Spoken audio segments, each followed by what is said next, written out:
Guru Brahma, Guru Vishnu, Guru Devo Maheshwaraha. Guru Sakshat Param Brahma Tasmai Shri Gurave Namaha. Kalaye Sundarakaram Sadaika Priyadarshanam Ajnana Nashakam Devam Sadgurum Muralidharam Murali Mandita Karakamalam Munijana Moganam Vetyasta Padam Vanamala Dharinam Prema Bhakta Mandala Nitya Kirtitam Premika Varadam Ashraye Krishnaya Vasudevaya Haraye Paramatmane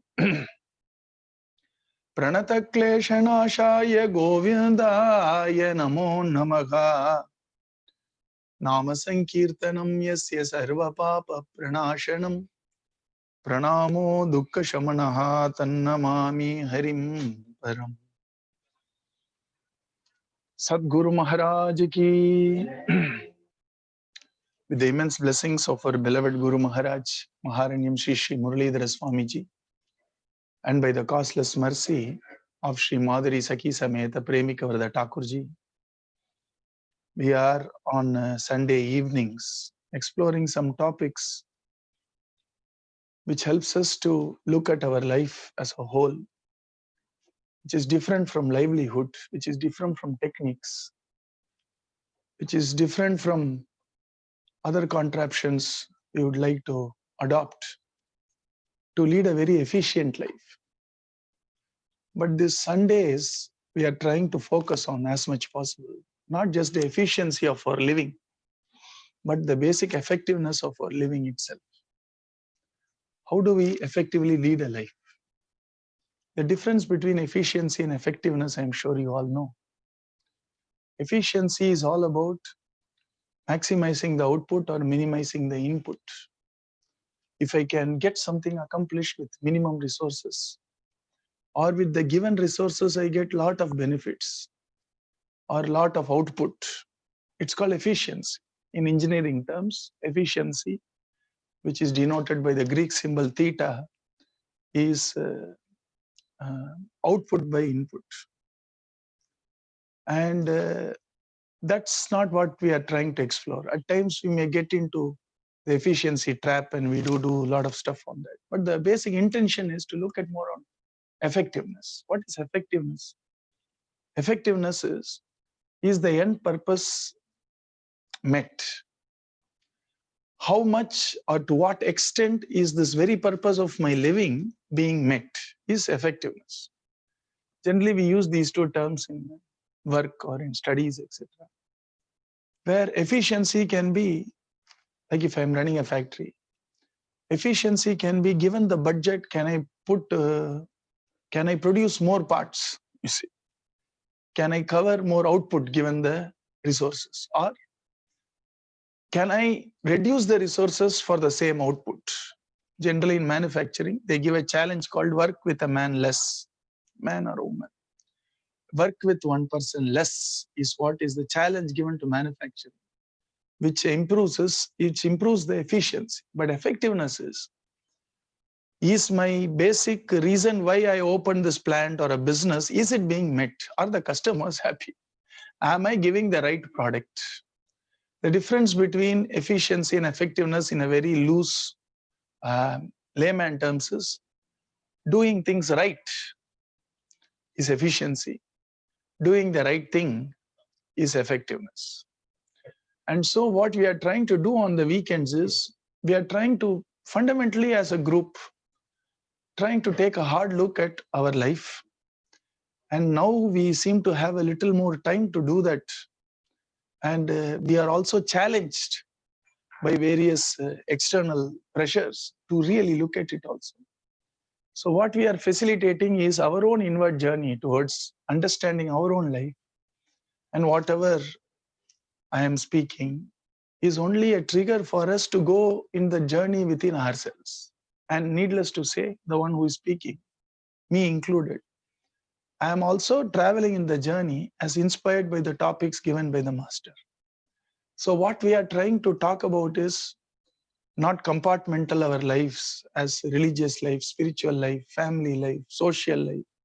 American life, Indian heritage life, we are looking at life as it is to see, am I in the right path of effectiveness?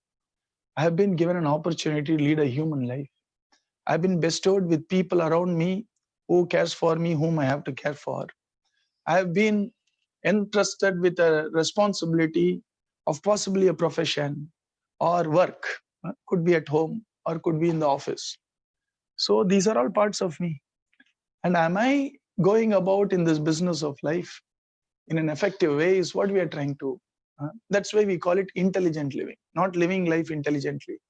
We are talking about intelligent living, which means effective living, which means remembering the gift which is the human life and taking a hard look on to this journey of human life, whether it is directed towards the right purpose, and is it directed towards what I want to really accomplish as a human life. For that, fortunately or unfortunately, we should have what is called as a guiding philosophy of life. Remember the little cat story I told you long back, where if we don't have a guiding philosophy for us, could be a guiding value, something which is a moral compass for us. And that should be, or that needs to be, something which is completely non-compromisable.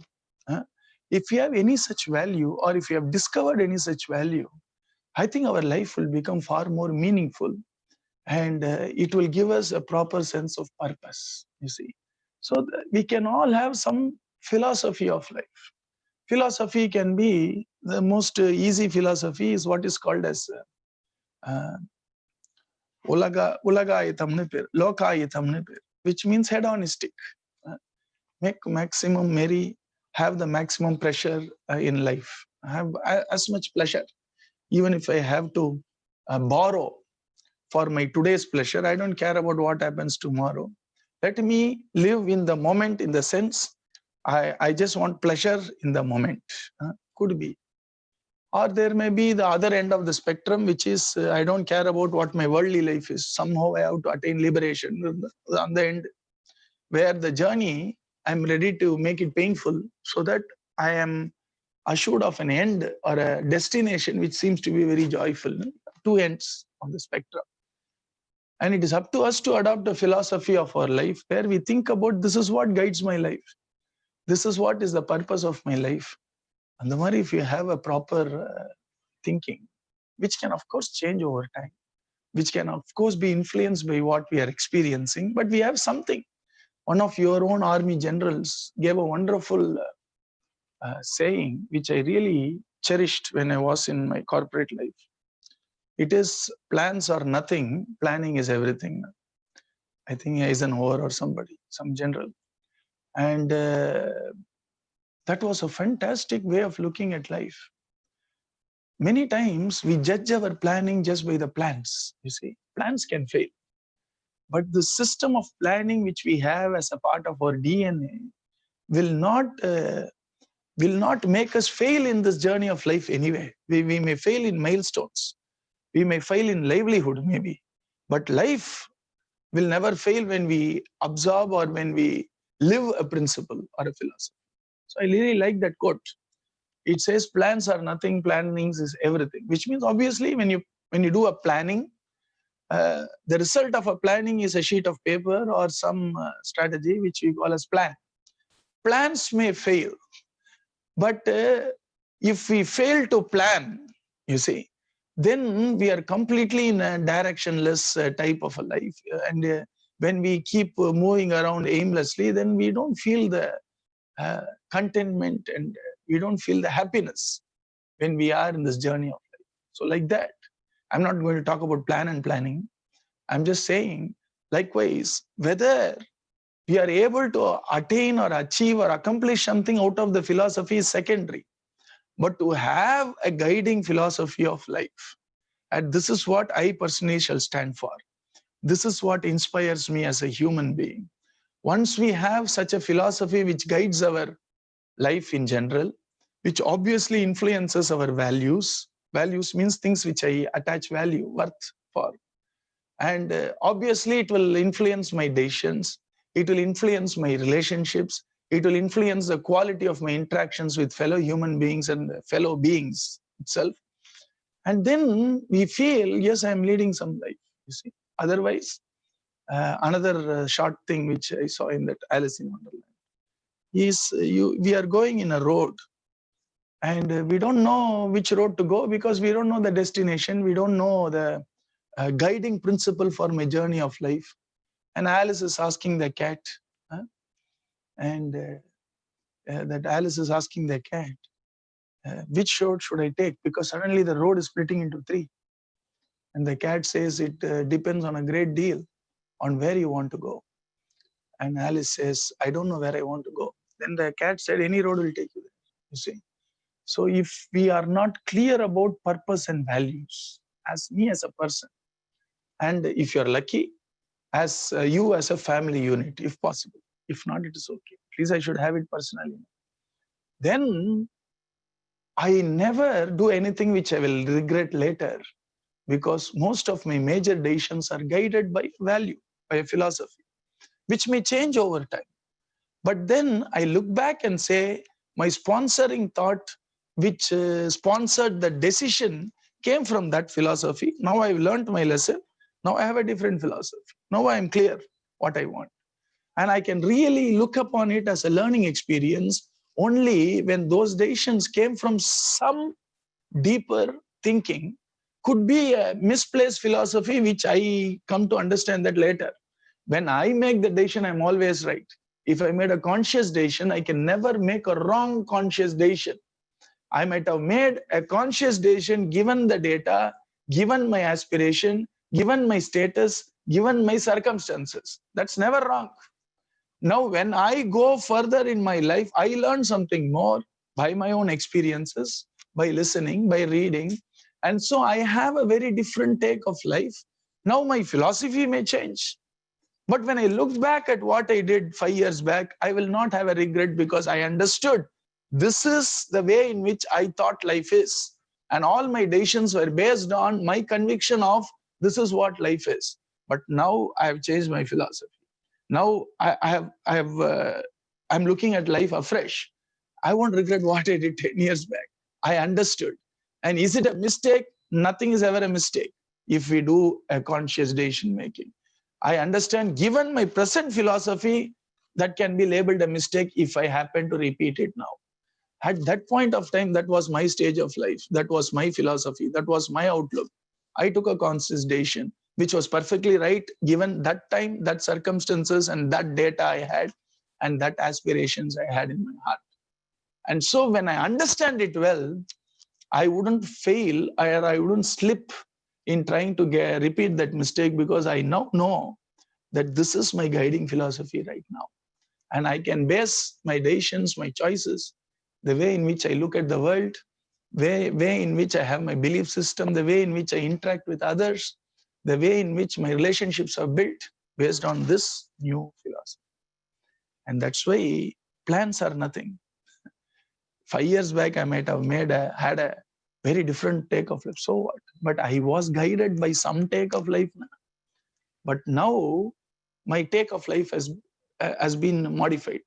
And since I'm habituated to a deeper thinking of allowing a higher purpose or a higher meaning or a higher philosophy to drive my life as a habit, I have that, it's easy for me to stick to this new philosophy, because I've always stuck to my philosophy, whatever it may be, in my decisions, in my choices, in the way I interact with people, the way I look at the world. When I get, if I can use the term, a more matured philosophy of life, I have the habit of sticking to a way of thinking to drive my decision, choices, and relationships.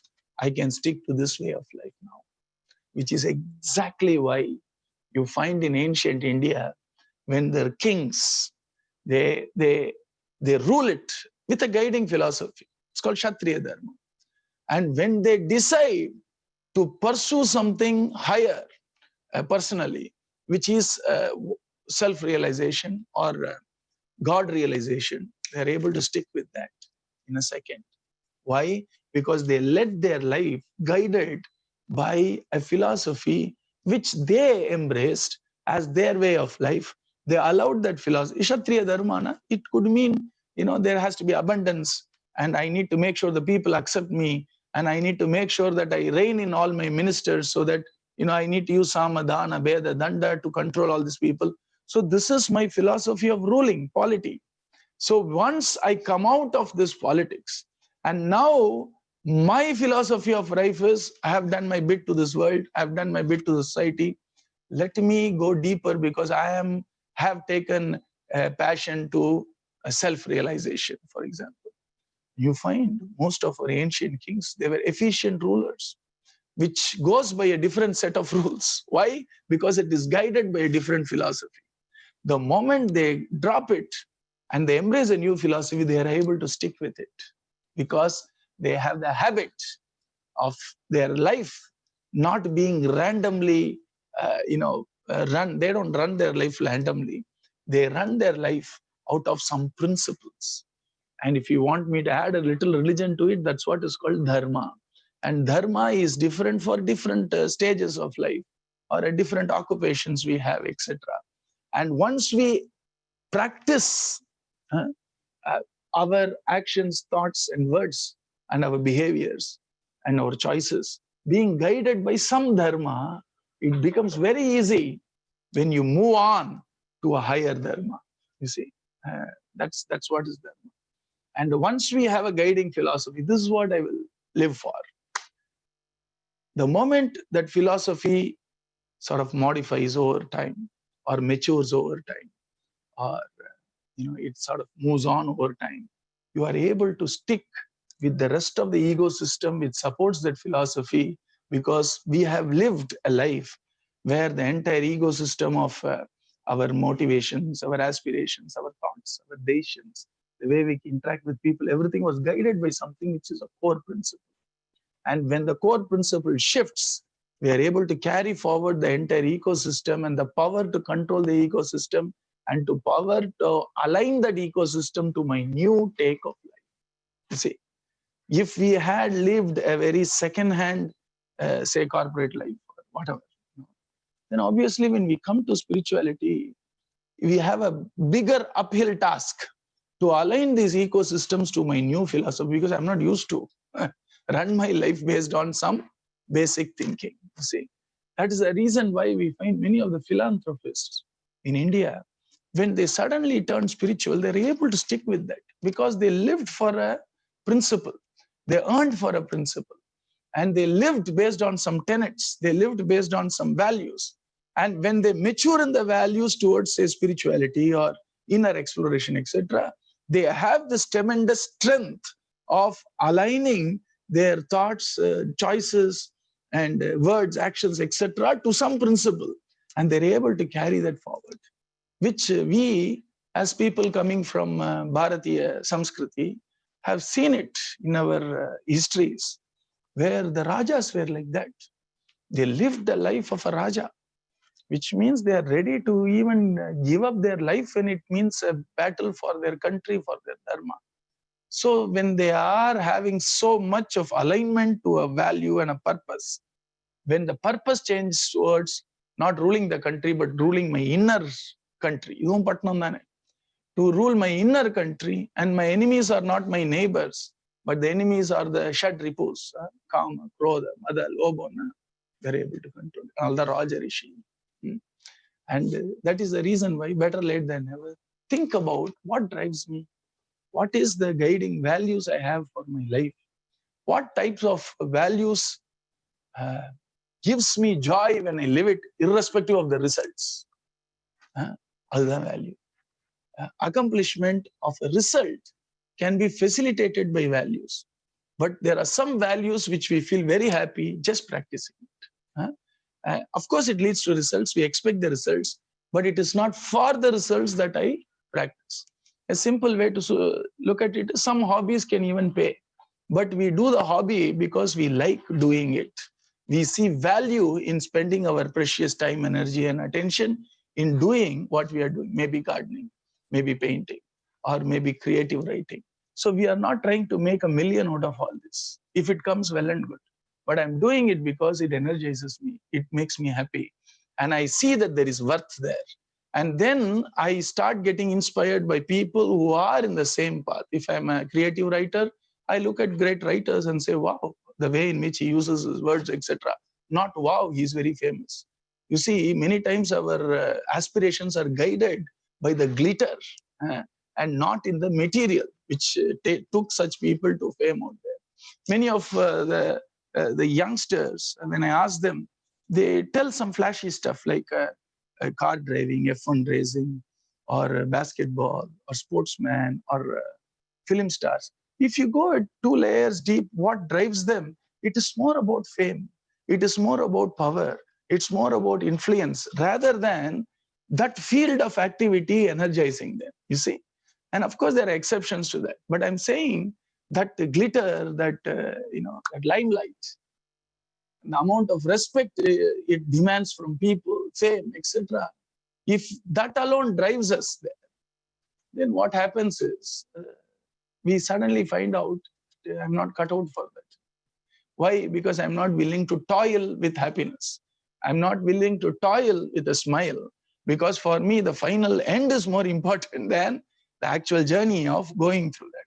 So when I say values, what we actually mean is things which actually energize us, things which actually makes us feel, yes, I did the right thing. I'm happy about it. Even though I didn't get the result right now, but I did the right thing and I feel happy about it. I hope each of us have at least 2-3 values, which gives us the joy for just sticking on to the values, irrespective of whether it gave me tangible results of name, fame, or some personal agenda being met.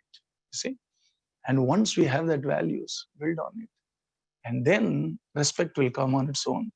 People getting influence will come on its own, and whatever influence will come on its own. Even though you don't want it, it will come. But if we don't look at those core values which guide us, which need to guide us, and we are chasing all these things, then what happens is we end up losing both. You see, neither are we embracing the values, nor are we attain anything in this society worth it. So those are the values I think we should stick by, which defines us as more human. And to add a little religion to that, in Mahabharata it is said, if somebody does not have such values to guide him, that Mahabharata uses a very strong word.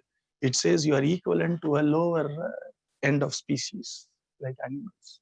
Dharmena hina pashubhis samana. And the religion of Povenda, it's a very good point Mahabharata is making, that we have the capability to live by some values. Don't try to imitate values. Our Swamiji, second month in a row, this month also, he's going to send an article in Madhura Murli. I hope you are all reading Madhura Murli.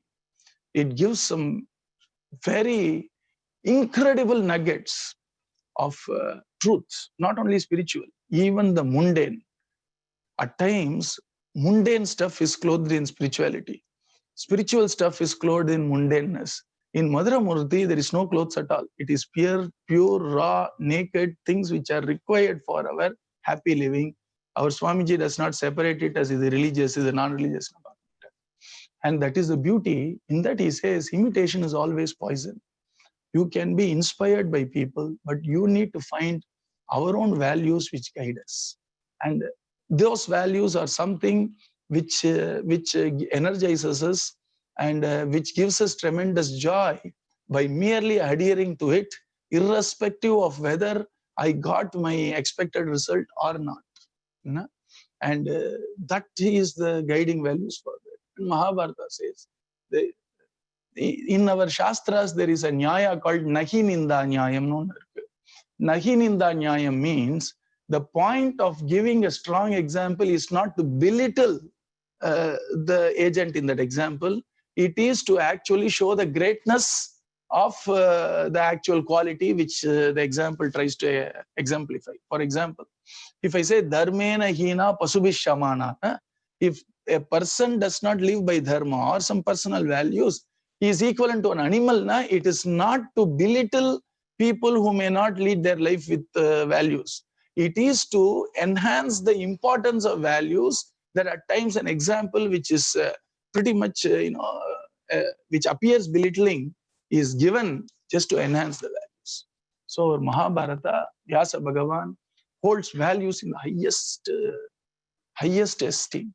And that is our capability to live by values. And whether it is secular, religious, does not matter. Some values we live by. And that will help us to actually look at our life in a more effective way, lead the life in a more effective way. And all the little bits we have been talking for the past about 2 months, 2.5 months, will all make sense. It's all a part of a big canvas of how do I lead my life effectively so that my human life, which is a gift, which have been bestowed to me, how do I make the best out of it? You see, so that I lead a life which is acceptable to me. If it's truly acceptable to me, it is acceptable to God also.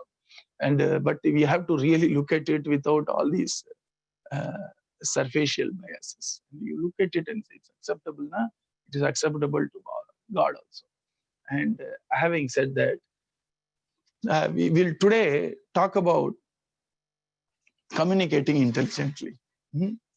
And this should be in line with some of the values which we have. Okay.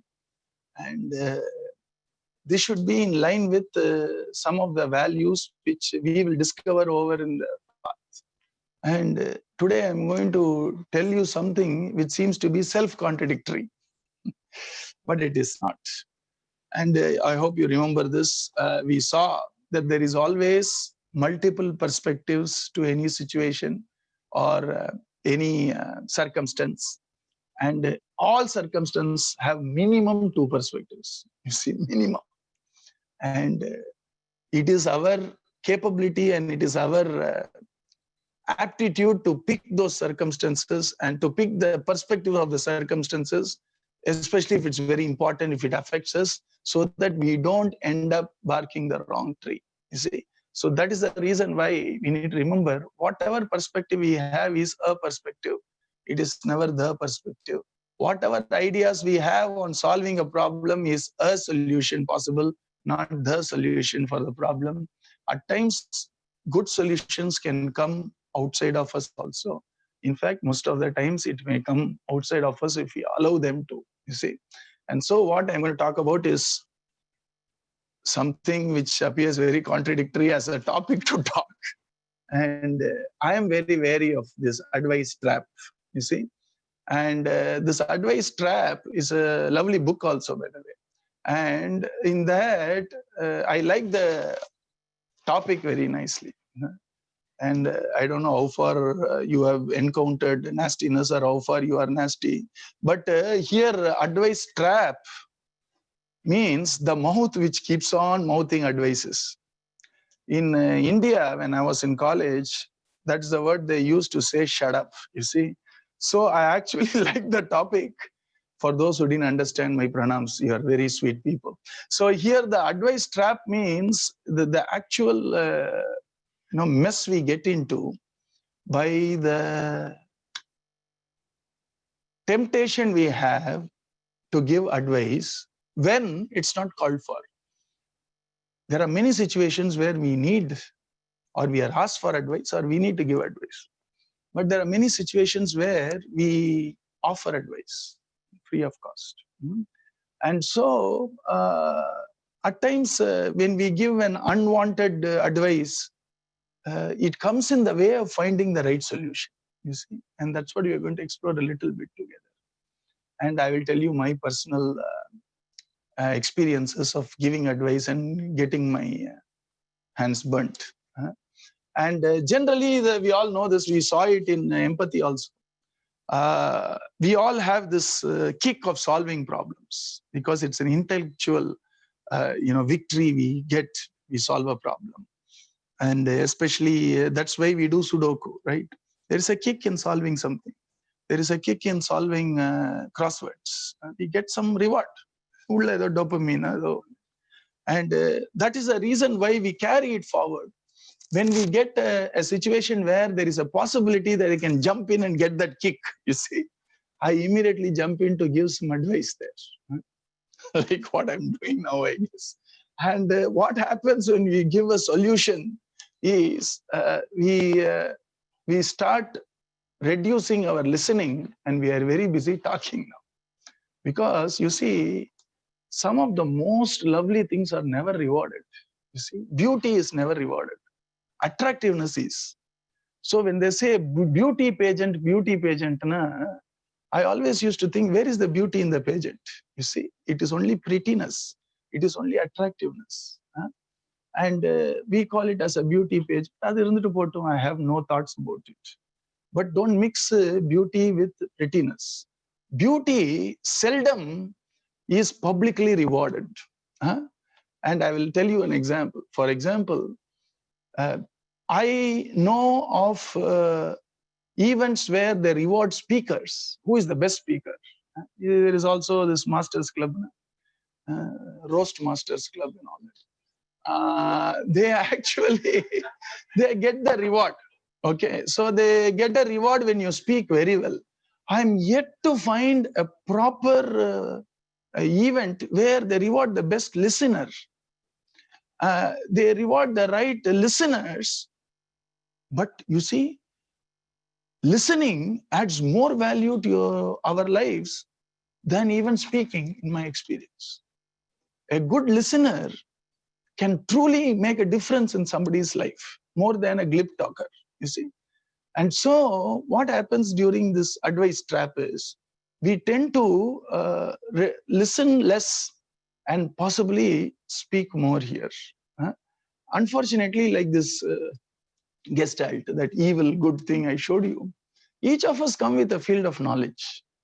But in our rush to suggest advice, at times what happens is, we tend to tell something from our limited knowledge and our assumptions, because the problem which the other person faces, only the other person knows 100%. Anybody other than that person knows maximum 99% or 98%. One can never ever accurately, exactly, certainly, all the time pinpoint a real problem with a person except that person himself or herself. So I have my own set of assumptions. I have my own limited knowledge, and I may end up solving a wrong problem. Even if the advice is taken, it becomes actually a liability for me, because I'm suggesting something to be done as an adjustment in somebody's life, you see. And what if it doesn't work out? See? What would that person think? That person would think that he set me up for a failure here. Even though our intention is perfect, everything is good. So a lot of risks in advising is what I say. Unknown risks, you see. And generally what happens is, whenever we approach a problem, when I showed you that this photo, what comes to our mind first? We shout out, na? What is in the picture? When I ask in a live audience, answer comes within 45.5 or half a second. You see, immediately. Why? Because people have the tendency to tell the first answer as the answer. And very rarely people stop to think and say, I'm thinking. Many times you don't need to, but sometimes we need to. So nobody pauses to answer. They want to give the right answer. So they say, this is the right answer, when it could be just an answer. So here, we generally give the first idea which comes to our head.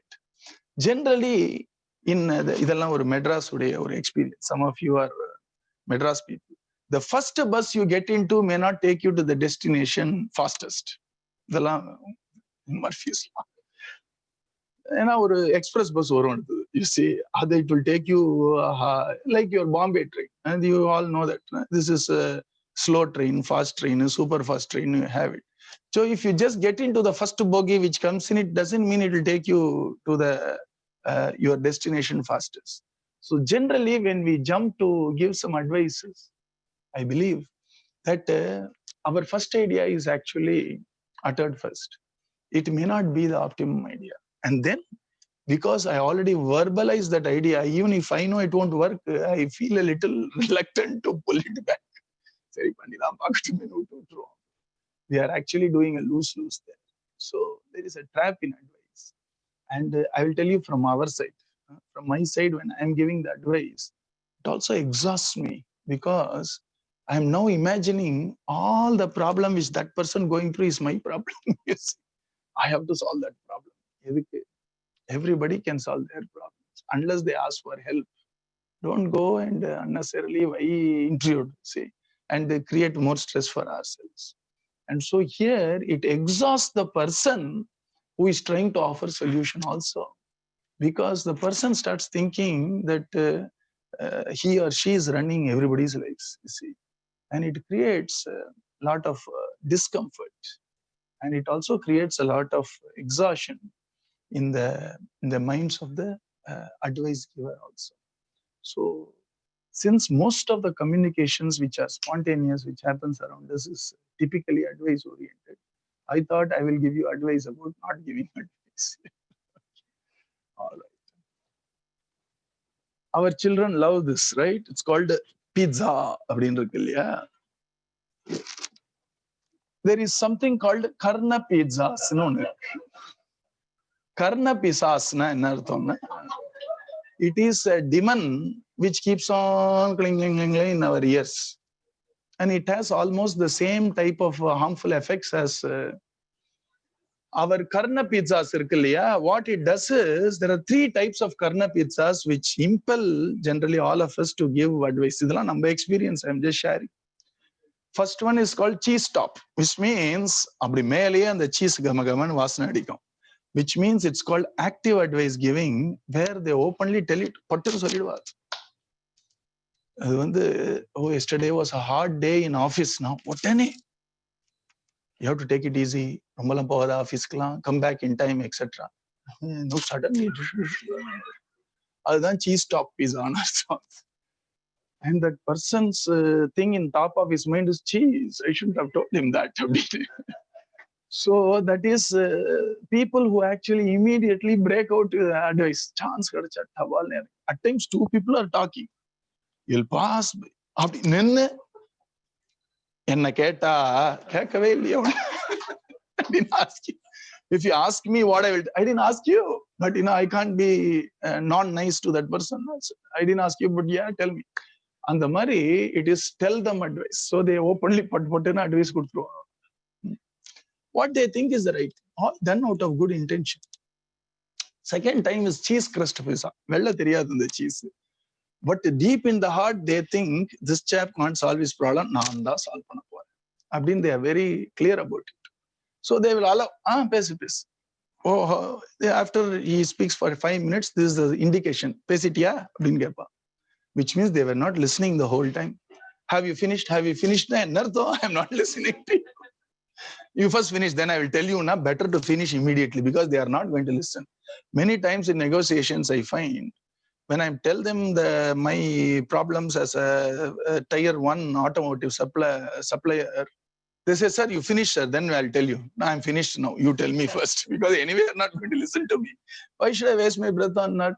Okay, you first tell. I want to listen to you first. No, sir. No, please. You please tell me. I'm clear. I want to listen first.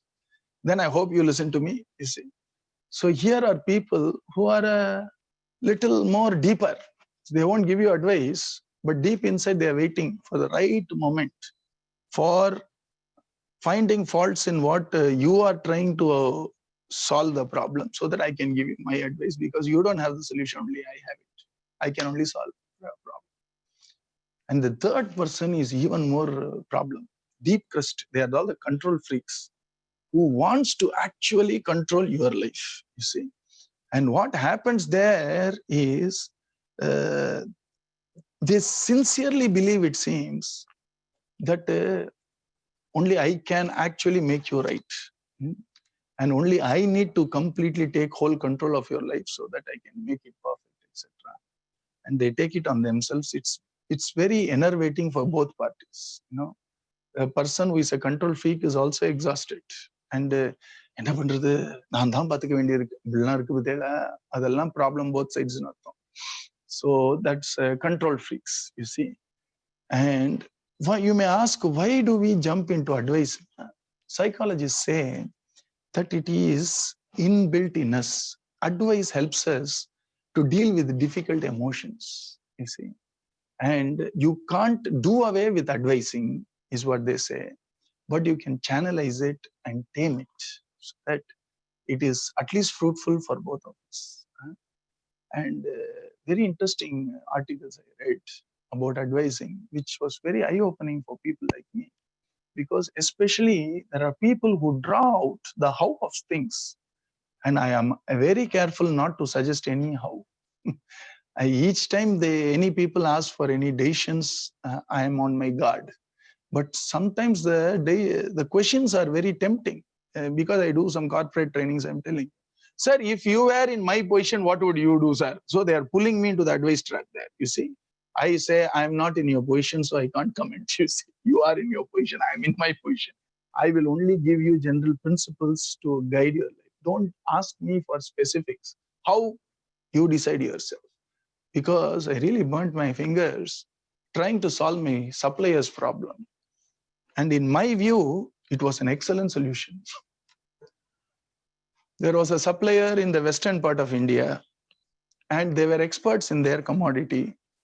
I was not an expert, but I had a tool which they didn't have. It's called statistics. When you are a very good statistician, you don't even need to know the process. Data will speak for itself if it is true. You see. So I was privy to some real good data. I did my own calculations. I exactly knew what was wrong in their machine. Parameters, though I don't know anything about the process. Data. So we had a discussion with their head. And that chap, generally, I told you also before, your age is my experience, sir, type of a person. You see, who's extremely elderly. He has lived all his life in that commodity. Obviously, he has this pride of, I know better than you. And when somebody young comes here and starts saying, I think this is the parameterization, how would you feel? We were young. And we went there and we told him. And he says, no, kaam nahi karega. He said, show me it fails.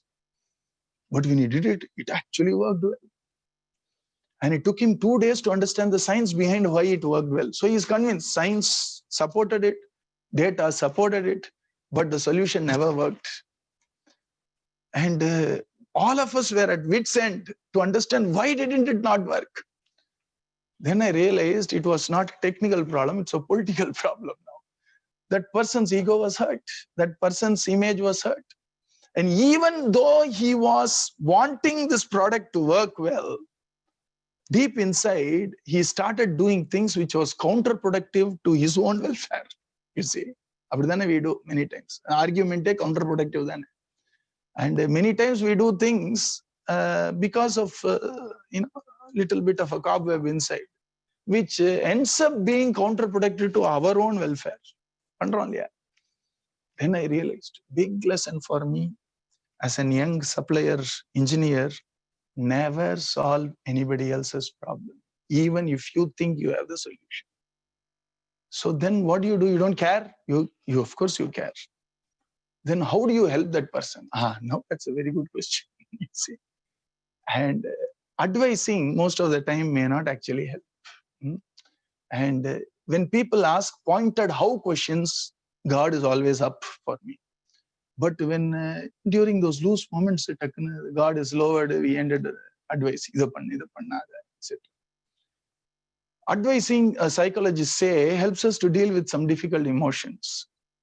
All of us are victim of being advised, or even more, advising others. See, we carefully note other people giving me advice. But we fail to note the amount of advice, either perfect, export-import, perfect balance. Many times export surplus, where we give more advice than what we take. Whole world a problem. You see, as a whole, somehow it manages. So what we actually do is very simple. First, the article, a well-researched one. They say some people trigger this advising mentality because of my perception of myself, my perception of that person, and my perception of myself in relation with that person. You see, if you are a younger brother in a family, I'm the only child. The only advice came only from my parent. You see, here some people trigger this advising side of mine. As if it's my bounden duty to advise that person to keep him. Typically, it happens with a younger sibling or typically it happens with a person who used to work for you. Now that person has a lot more experience than you right now. But because I have an image, he used to work for me, so I think it's my bounden duty to advise, you see. And this happens because with some people, irrespective of situation, we end up advising a lot. And this is how generally parenting works, you see. So as a parent, I think I have a bounden duty to advise, which we all have. But how do we do it properly? How do you do it in a channelized way? Is some ideas are here. We can sort of work around that. And then some situations can allow my karna pisas to start giving advice, saying, hey, now you have to give advice. Monster on pisas. And it's a monster which actually activates our advice mode. Some situations do, especially when we are a little emotionally upset. If you see, to manage that emotion, at times we advise a lot. It happens. That's what I'm saying. Remember the example I gave of first boss in Whirlpool. He knew exactly what was happening in his day. He was able to observe himself well. And so he was or a gentleman. You see, our Swamiji used to say the greatest reward of being a human is to get a certificate that he or she is a gentleman or a gentlewoman or whatever name you have for a gentleman in feminine gender, lady or whatever. அந்த பேர் வாங்குறது தான் பெரிய விஷயம்ன்றார், you see. And it has nothing to do with our spiritual side of life. நிறைய பேர் spiritually they may be good. நிறைய பஜனை பண்ணலாம்னா பழக தெரியல, பேச தெரியல, இல்லையா? அந்த மாதிரி ஒரு gentleman, he says that's very important. அது ஒரு ஜென்டில்மேன் பேர் வாங்குறது தான் அழகு அப்படிம்பார். ஆனா mundane play, you see. So don't mix these two. Just because somebody is in a spiritual life doesn't mean that person needs to be a gentleman or a gentlewoman. இது ரெண்டும் சேர்ந்தா அழகு, இல்லையா? When we are conducting ourselves very well as a gentleman and we also have the devotion to it, இதுதான் அழகு. This is நம்மளுடைய ஹியூமனிட்டியில gentleman, டிவினிட்டியில we have this பாகவத தர்மம். ரெண்டும் சேர்ந்து தானே போகும். அதனாலதான் பகவான் always talks about the quality of a bhakta more than even பிரேமாலாம் கூட அப்புறம் தான் சொல்றோம். முதல்ல எடுத்தோடனே அத்வேஷ்டா சர்வபூதானா மைத்ர கருணேவச்ச நிர்மமோ நிரங்காரஹான ஆல் இஸ் குவாலிட்டிஸ், குணம். அது அந்த ஜென்டில்மேன் அந்த பேர் வாங்கணும்ன்ற. And so it's important that we develop both of these. ஒரு spiritual understanding, our ability to do a sadhana of bhakti, etc. And also our human life அழகா, how we get a certificate as a gentleman from people. ரெண்டும் பண்ணா, that's the true tribute we pay to our guru, or to we pay to our ishta devata, our Thakurji, that our gentleman and also a spiritual person. You see. And so here some situations can also induce this karna pisas, because we get we use it as a way to manage our emotions. And so we cannot do away with advising, but we can tame it, is what psychologists say. And I like their take. It augured well with my own experience of being advised and advising. And it was a very good eye-opener. So I thought I will share it with you. Generally, when we give an advice, what we actually do is we propose solutions, isn't it? We want to solve your problem. And it is driven by, at times, our intention to help. But if it is happening as a reflex, it is more a weakness than a care or a concern. It's a reflexive. Advice. It is more a weakness. If we need to advise, let it come as a part of my decision that yes, that person really needs guidance on how to do stuff, what to do stuff, when to do stuff. Advice pala vaga irukku illaya. And if we reduce our advices, unless it is truly asked for, many people ask for advice just to get a patient hearing, right? Many people ask, tell me how can I improve, sir? Actually, the intent is not, they don't want any of my criticism. They just want a little affirmation that they did a good job, mostly, right? So on the point, in the 6th minute, then you are doing injustice to that question. So don't be tempted by questions which are asking for advice. Many times they don't want the advice. They are nicely phrasing the question to at times get an affirmation. And we need to understand the intents there. So first, better to assume that they really don't want any feedback and give them. If they persist, then use this wonderful way to do that. Because I have found it, whether it is OEM auditing a supplier, OEM, no original equipment manufacturer, or whether it is parenting, or sibling to sibling, or peer to peer, truly speaking, advice is always taken as a burden. I have seen it in the receiving end. I have seen the reactions as the giving end also. I have done both mistakes. So here, when we are jumping to propose solutions, they show there is an alternate to that. Why don't we look at it? Which is ask and listen. What else? We can ask. What else? What's the real problem here? You can ask. And many times, they find that the other person was not really asking for any guidance at all. You see. And so you can ask and allow that person to find a solution on his or own accord, her own accord. That helps the solution to stick. And that person feels very happy that you have actually enabled that person to find a solution rather than trying to thrust upon a solution at the person. This is what is called empowering people, you see. And remember the triangle we talked about, the victim triangle and the master triangle. The difference between escape and a coach is a coach never advises. An escape always advises, saying, "Idu pannalame, appdi pannalame, nee appdi pannala," appdina. A coach would always say, "Tell me, why do you think it went wrong?" Instead of, "I know why it went wrong." Ask some open-ended questions. And that helps in empathy also. Can you tell me why you are feeling frustrated in this whole affair? Are you feeling frustrated about the whole affair yesterday? And the answer is yes. Why do you think you're feeling frustrated? Now you are slowly guiding them towards a need. And then how do you think the need can be met? Then coach would have. Mostly, the coach would gently guide the person to find his or her own solutions instead of entrusting a solution which is disempowering that person. And when you empower that person, unknown, that person has tremendous gratitude for you. I have seen that also. Whenever we empower a person to find the solution, you may not get a tangible reward of a kick inside, but your long-term reward is assured. The long-term reward is a sense of gratitude and influence you have, whether you want it or not.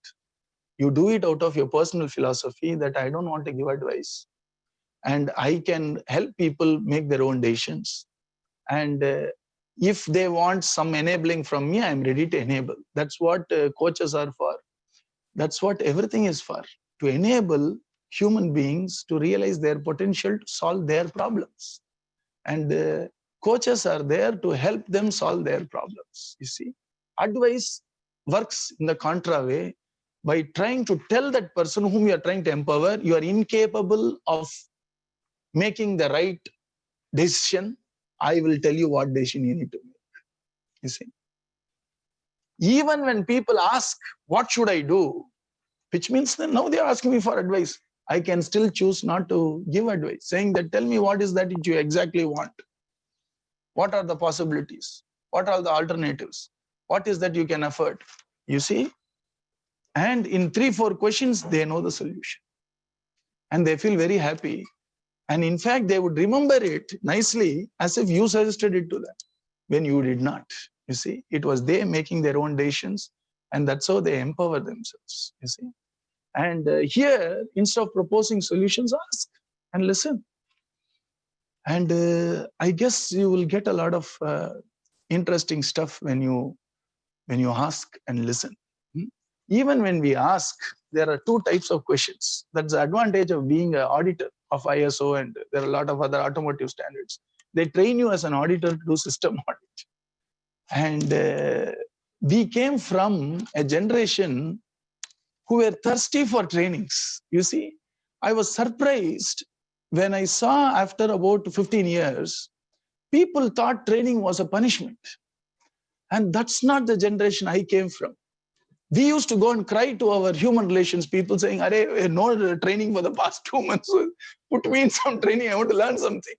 That was the time. I think something changed over, or maybe I'm generalizing it too much. I don't know. But this is what I found, because when I went to the training, people were all innervated already. And though punishment mari, they were sitting. I said, "Why are you having long phases training?"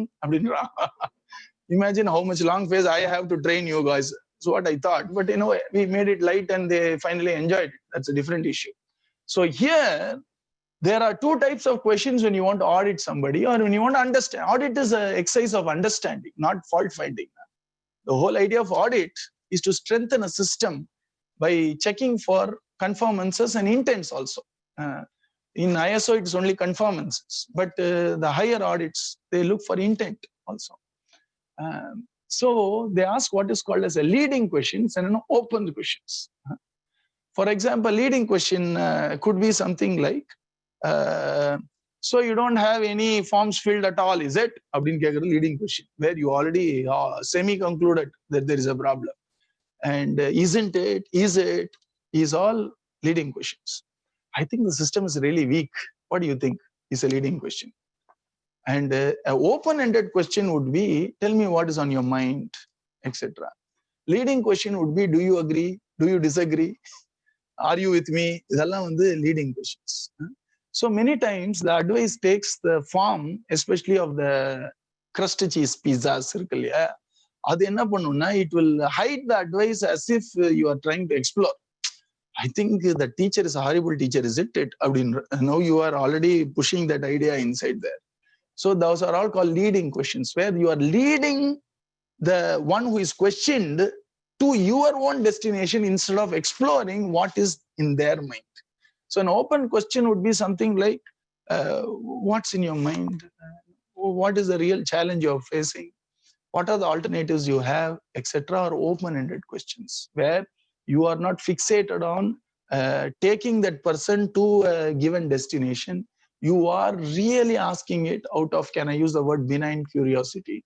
Or you are asking the question in a spirit of exploration of what is really happening there, in the view to help them to find their own solution. And so that's how you actually ask open-ended questions. And when you ask that open-ended questions, you are empowering that person to look at the problem afresh. And you are merely serving, as they call it, as a soundboard for them to bounce off their concerns, their thoughts, etc. And always better for them to decide what they need to do, because otherwise I have wasted my breath.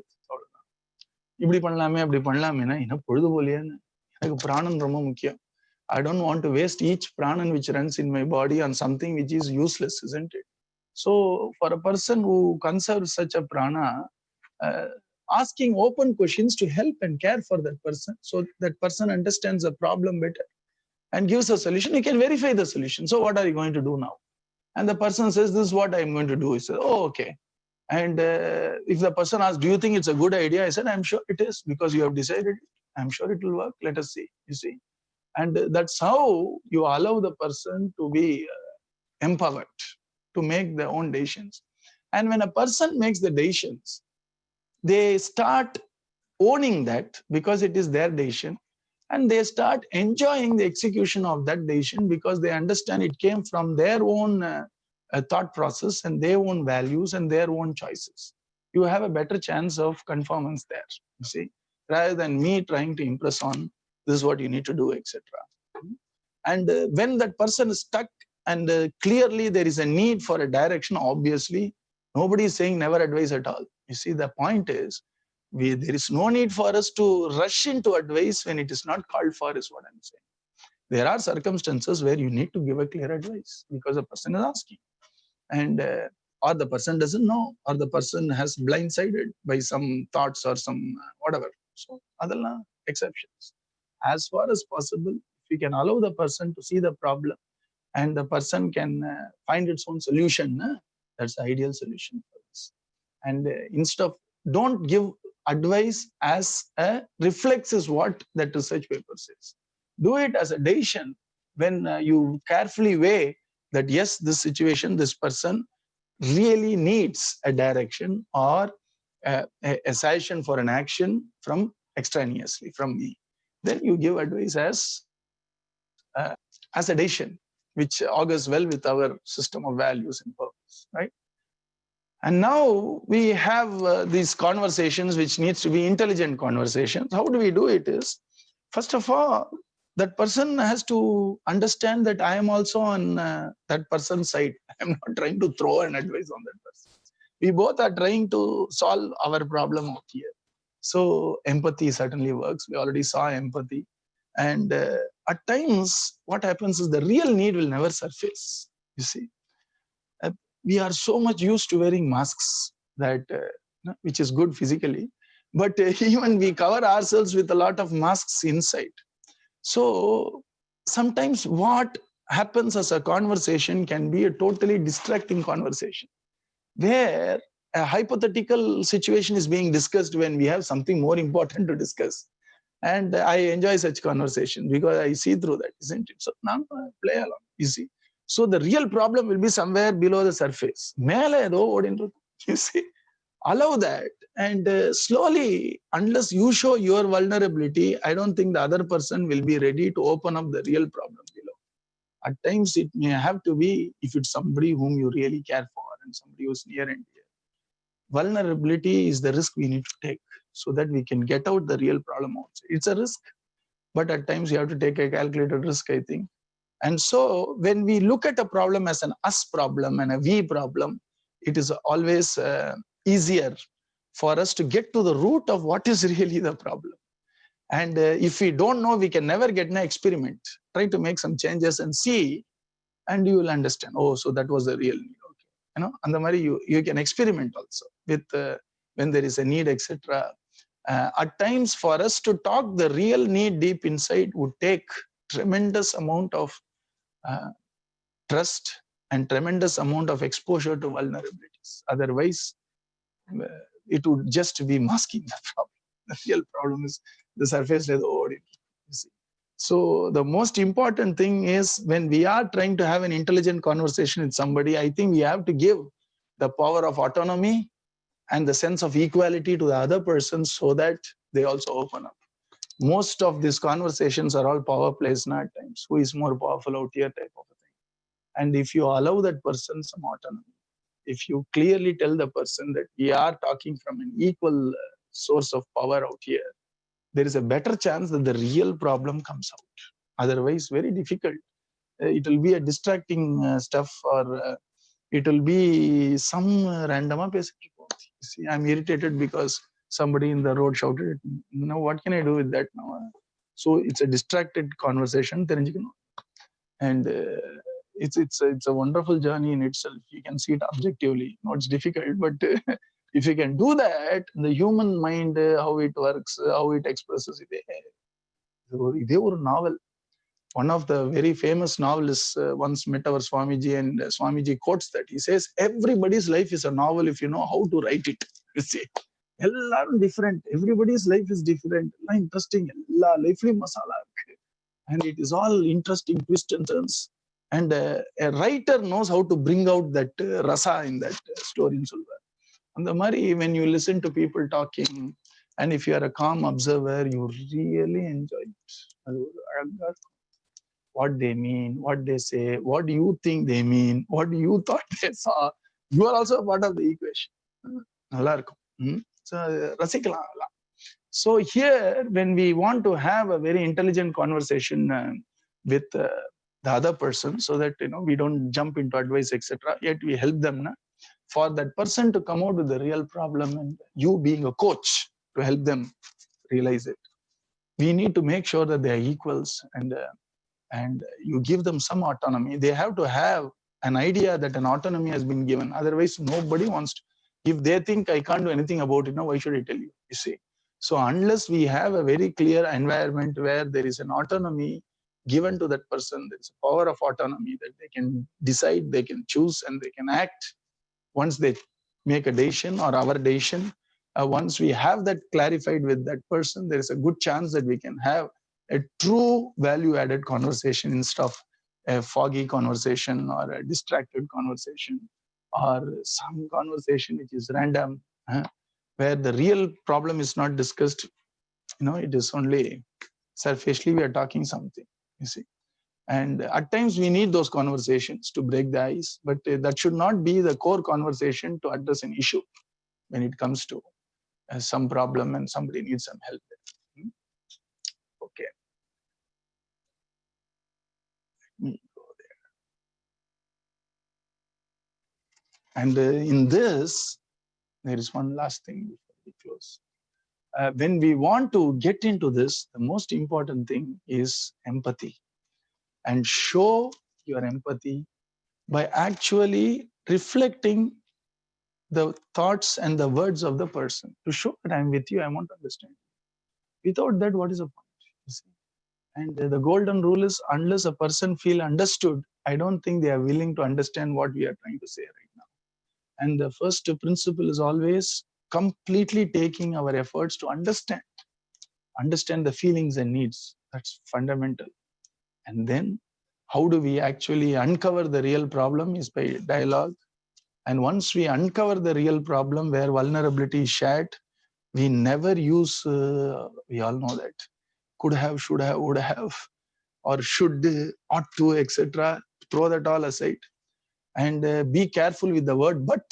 We saw that, na? Not only with the word but also with our idea of but, which is all that is fine, but don't do this, makes all that is fine a zero. So, and the better way to approach a problem is inclusive thinking instead of an exclusive thinking, which is an and. You see, I'm very happy with all these positives, and I also would expect a little improvement on this area of improvement or whatever would actually make it even better.